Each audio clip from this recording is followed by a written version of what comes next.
ಇದಂತೂ ಭಯಂಕರ ಬಿಡ್ಜುಗುರು. 2-3 ದಿವಸದಿಂದ ಒಬ್ಬ ಡ್ರೈವರ್ ಇಲ್ಲಿ ಹಿಂಗೆ ಹೋಗ್ಬೇಕಾದ್ರೆ ರಾತ್ರಿ ಒಳಗಡೆ ಬಿದ್ದೋಗ್ಬಿಟ್ರಂತೆ. ಎಲ್ಲಿ ಏನಾಗುತ್ತೆ ಏನಾಗಲ್ಲ ಏನು ಹೇಳಕ್ಕಾಗಲ್ಲ ಈ ದೇಶದಲ್ಲಿ.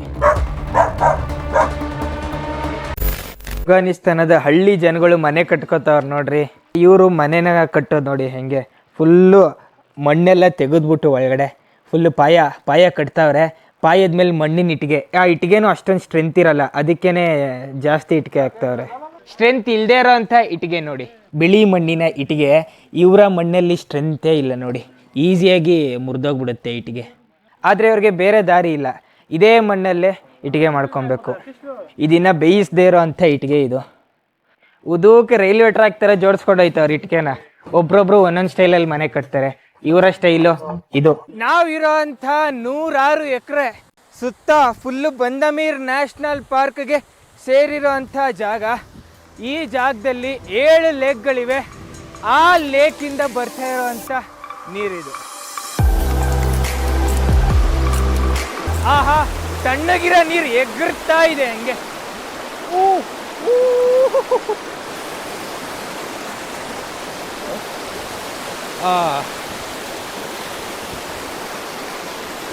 ಈ ವಾಟರ್ ಫಾಲ್ ವ್ಯೂ ಎಷ್ಟು ಸಖತ್ತಾಗಿದೆಯೋ, ಇದರಷ್ಟೇ ಸಖತ್ತಾಗಿರೋಂಥ ವ್ಯೂ ಆಪೋಸಿಟ್ ಅಲ್ಲಿದೆ ನೋಡಿ. ಎಲ್ಲ ಕಡೆನೂ ಸುಂದರವಾದಂತಹ ಡೆಸರ್ಟೆಡ್ ವ್ಯೂ. ದೇವರು ನೋಡ್ರಿ, ಅಫ್ಘಾನಿಸ್ತಾನದ ಸ್ವರ್ಗ.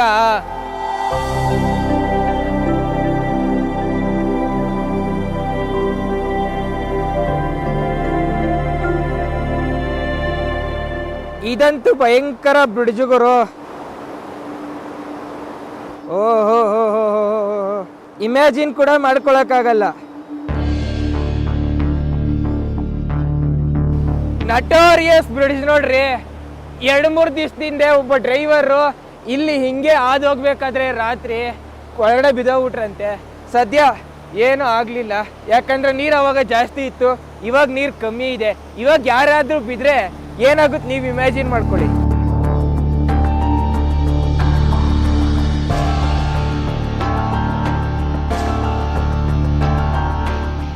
ಅಫ್ಘಾನಿಸ್ತಾನದ ಕರು ಹುಲ್ಮೇಯ್ತಾ ಇದೆ.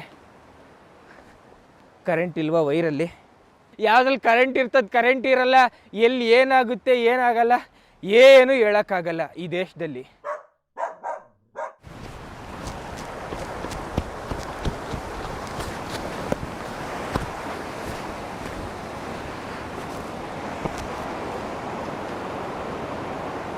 ನೋಡಿ, ಅಫ್ಘಾನಿಸ್ತಾನದ ಕರು.